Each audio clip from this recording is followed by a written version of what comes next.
كما باركت على إبراهيم وعلى آل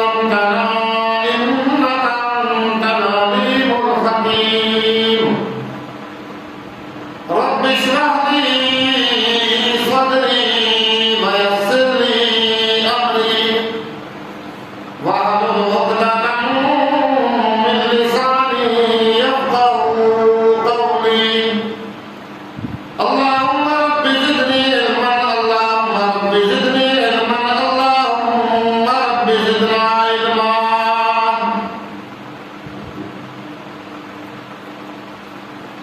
محترم و مکرم معزز سامعین کرام، انتہائی واجب و احترام بزرگوں، دوستوں، عزیز بچوں،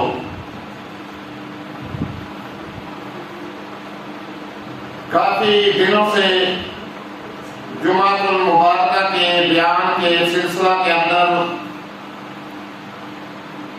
میلاد النبی صلی اللہ علیہ وآلہ وسلم کے بارے میں آپ حضرات کے سامنے گفتگو کا سلسلہ جاری اور ساری ہے. عام طور پہ کچھ ہمارے بھائی علماء دیوبند پہ یہ اعتراض کرتے ہیں کہ یہ حضور کا میلاد منانے کے قائل نہیں ہے، حضور کا میلاد نہیں مناتے، حضور علیہ السلام کی تشریف آوری کی خوشی نہیں کرتے. الحمدللہ میں علماء دیوبند کا خادم ہوں. ان کے خادم ہونے کی حیثیت سے ان کی ترجمانی کرتے ہوئے کتنے جمعوں سے میں آپ حضرات کے سامنے یہی میلاد النبی صلی اللہ علیہ وآلہ وسلم کی گفتگو کر رہا ہوں. میرے آقا کی بہت بڑی شان ہے، بہت بڑی عظمت ہے، بہت بڑی رفعت ہے، بہت بڑے بلند ہیں. ان کی شان بیان کرنے کا، ان کی میلاد منانے کا دنیا کے اندر کوئی بھی شخص حق ادا نہیں کر سکتا. میری اور آپ کی تو حیثیت ہی کیا ہے. بہرحال کافی دنوں سے یہ سلسلہ آپ حضرات کے سامنے جاری اور ساری ہے. آپ علیہ السلام کی ولادت باسعادت کی گفتگو چلتی آ رہی ہے. آج میں آپ کے سامنے حضور علیہ السلام کی ایک ولادت کے بجائے دو ولادتوں کا ذکر کروں گا. دو ولادتیں. آپ حیران ہوں گے کہ ولادت تو ایک ہی مرتبہ ہوتی ہے، پیدائش تو ایک ہی دفعہ ہوتی ہے، دو مرتبہ پھر ولادت کا کیا قصہ ہے؟ حضور علیہ السلام کی ولادت دو مرتبہ کس طرح ہوئی؟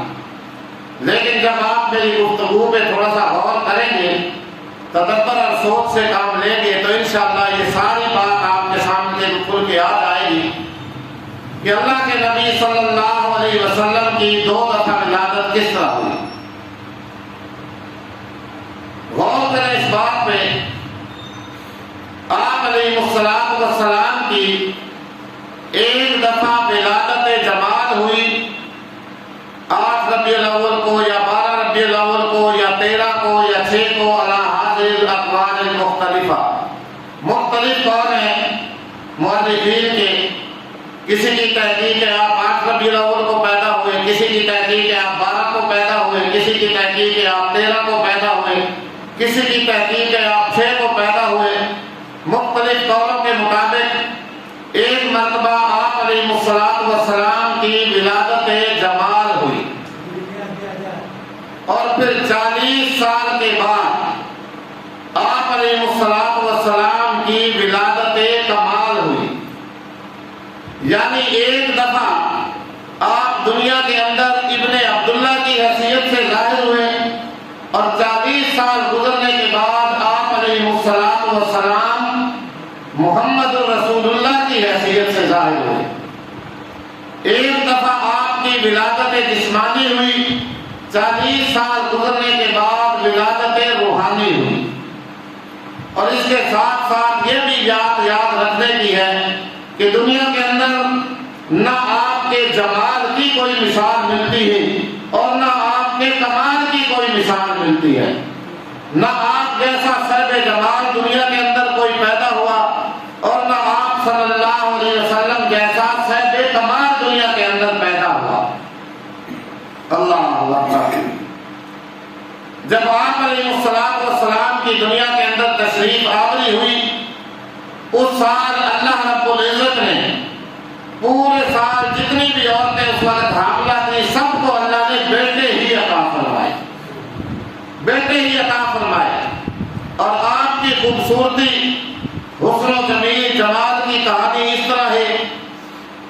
مائی حلیمہ سعدیہ عرب کے دستور کے مطابق جس طرح وہ بچے لینے کے لیے مکہ المکرمہ میں آیا کرتی تھی، ساری عورتوں کے سامنے آپ کو بھی پیش کیا گیا، لیکن جب پتہ چلتا تھا کہ یہ تو یتیم ہے تو ہر دائی نے آپ کو لینا پسند نہ کیا کہ اس کا تو والد بھی موجود نہیں ہے، ہمیں خدمت کے اندر حق الخدمت یہاں سے کیا ملے گا۔ ساری جواب دے کے چلی گئی۔ حلیمہ سعدیہ بھی آئی، اس کے سامنے بھی یہ بات آئی، لیکن تقدیر ہنس رہی تھی کہ حلیمہ تیرا پروگرام کیا ہے اور میں اللہ کا پروگرام کیا ہے۔ اللہ اکبر۔ بہرحال بات مختصر، حلیمہ سعدیہ اپنے خامد کو کہنے لگی کہ مجھے تو خالی جاتے ہوئے شرم آتی ہے، اس طرح کر کے ایک بچہ ہے، یتیم ہے، اس کا باپ سر پہ نہیں ہے، عبد المطلب کا پوتا ہے، کیا خیال ہے اگر تیرا مشورہ ہو میں خالی جانے کے بجائے اس بچے کو گود لے لوں اور اس کو لے کے چلے جائیں۔ خامد نے بھی مشورہ دے دیا کیونکہ اللہ کی تقدیر کو کچھ اور منظور تھا۔ خامد نے بھی مشورہ دیا۔ بات مختصر، جب اللہ کے نبی صلی اللہ علیہ وآلہ وسلم نے آنکھ کھولی حلیمہ سعدیہ کے سامنے، حلیمہ سعدیہ نے اللہ کے نبی کا چہرہ مبارک دیکھا، اشش کر اٹھی اور کہنے لگی میں نے آج تک اتنا حسین و جمیل بچہ نہیں دیکھا۔ آمنہ کہنے لگی میں نے بھی آج تک اتنا حسین و جمیل بچہ نہیں دیکھا۔ جبرائیل علیہ السلام تشریف لے آئے اور کہنے لگے اے حلیمہ، اے آمنہ، میں مشرق کا چکر لگاتا ہوں، مغرب میں جاتا ہوں، شمال میں گھومتا ہوں، جنوب میں جاتا ہوں، آسمانوں کی سیر کرتا ہوں، ساری زمین روئے زمین پھرتا ہوں، لیکن آج تک میں نے بھی اتنا حسین و جمیل بچہ کوئی نہیں دیکھا۔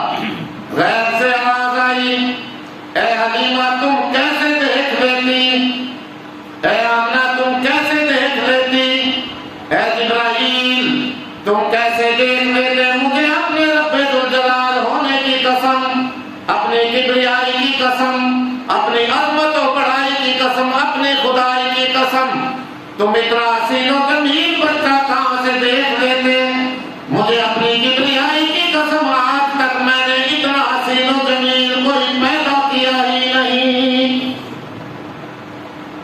جس سانچہ کے اندر میں نے محمد رسول اللہ صلی اللہ علیہ وسلم کو ڈھالا تھا، آپ کی شکل مبارک بنائی تھی، آپ کا نقشہ بنایا تھا، میں نے وہ سانچہ ہی توڑ دیا۔ اب قیامت تک بچے تو بہت پیدا ہوں گے، بچے تو بہت آیا کریں گے، لیکن محمد رسول اللہ صلی اللہ علیہ وسلم جیسا کوئی بھی بچہ قیامت تک پیدا نہیں ہوگا۔ حسینہ جمیلہ کا منہ موڑ دیتا، محمد بنا کے قلم توڑ دیتا۔ میں نے تو اتنا حسین و جمیل، اتنا خوبصورت بچہ آج تک پیدا کیا ہی نہیں۔ اللہ اکبر۔ آپ کا حسن و جمال دنیا کے اندر یہ ظاہر ہوا۔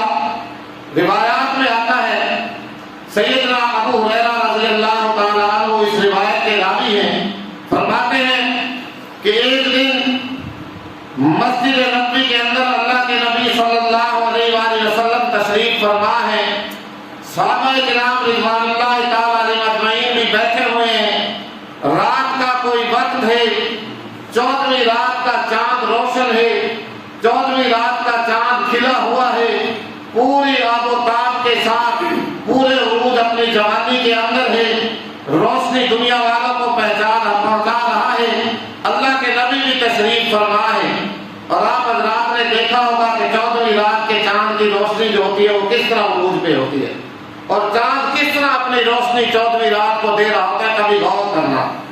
آج ختم ہو گئی ہے، یہ 13، 14، 15 کی جب راتیں آئے نا، ان پہ غور کر کے دیکھنا۔ اور اسی 14ویں رات کے چاند کو کیا کہا جاتا ہے؟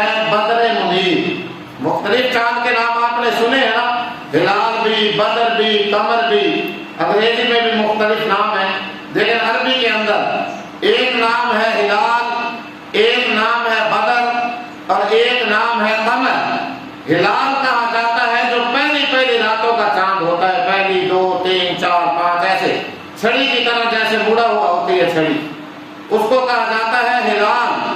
پھر جب آگے چاند کی جوانی کا زمانہ آتا ہے، 13 14 15 یہ راتیں 16، ان راتوں کے چاند کو کہا جاتا ہے بدر منیر، ان کو کہا جاتا ہے۔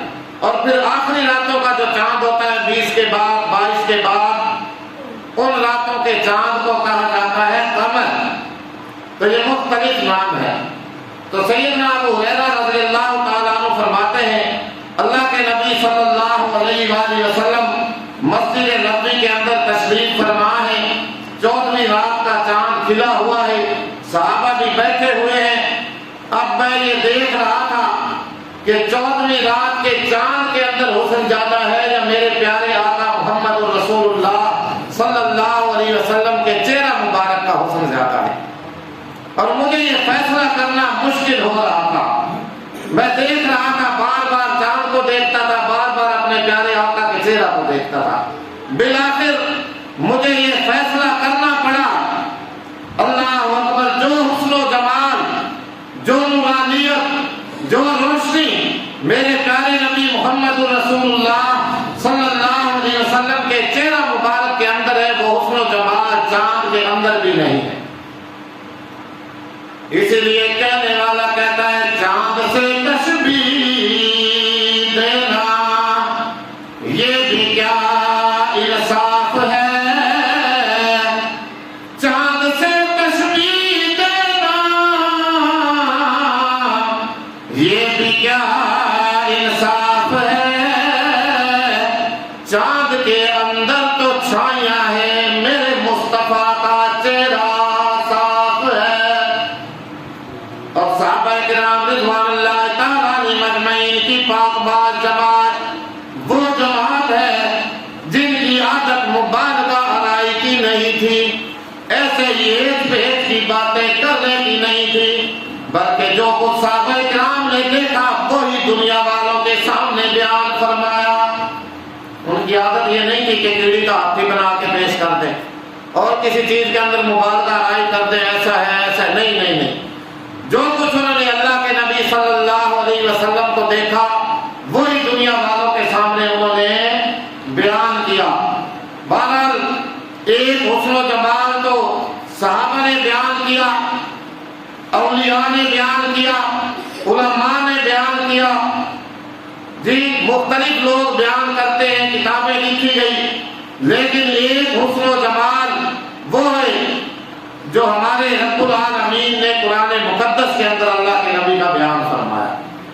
سیدنا عائشہ صدیقہ رضی اللہ تعالی عنہ کس طرح اللہ کے نبی صلی اللہ علیہ وآلہ وسلم کو قرآن کے اندر سے بیان فرماتی ہیں، آپ کا حسن و جمال بیان فرماتی ہے۔ بات مختصر کرتا جاؤں، 12واں سپارہ سورہ یوسف اٹھا کر کے دیکھیے، 12 رکوعوں کے اندر اللہ رب العزت نے سیدنا یوسف علیہ السلام کا قرآن مقدس کے اندر واقعہ بیان فرمایا۔ بڑی لمبی بات ہے لیکن مقصد کی بات آپ کے سامنے رکھوں گا۔ یاد کیجئے، بھائیوں نے جا کر کے سیدنا یوسف علیہ السلام کو کنویں میں پھینک دیا۔ ایک قافلہ گزرا ہوا جا رہا تھا، وہاں جا کے پڑاؤ کیا، ٹھہرا، پانی کی ضرورت پیش آئی، جا کر کے پانی لینے کے لیے کنویں کے اندر ڈول ڈالا۔ اللہ کی قدرت ایسی ہوئی، بجائے پانی آنے کے اس ڈول کے اندر ایک بڑی حسین و جمیل چہرے والی شخصیت ہے وہ بیٹھی ہوئی ہے۔ ڈول باہر کھینچا، دیکھے کہ بڑا حسن و جمال کا پیکر ایک بچہ جہاں تو بیٹھا ہوا ہے، اس کو اٹھا کر کے نکالا، اور نکالنے کے بعد کہنے لگے یا بشرا ھذا غلام، لوگوں تمہیں خوشخبری ہو، یہ تو بڑا حسین و جمیل بچہ ہے، بڑا خوبصورت بچہ ہے۔ اللہ اکبر۔ چنانچہ بات مختصر، ان کے ہاتھ دولت آ گئی، جا کر کے مصر کے بازار میں لے گئے خرید فروخت کرنے کے لیے، بیچنے کے لیے۔ وہاں خرید و فروخت شروع ہوئی،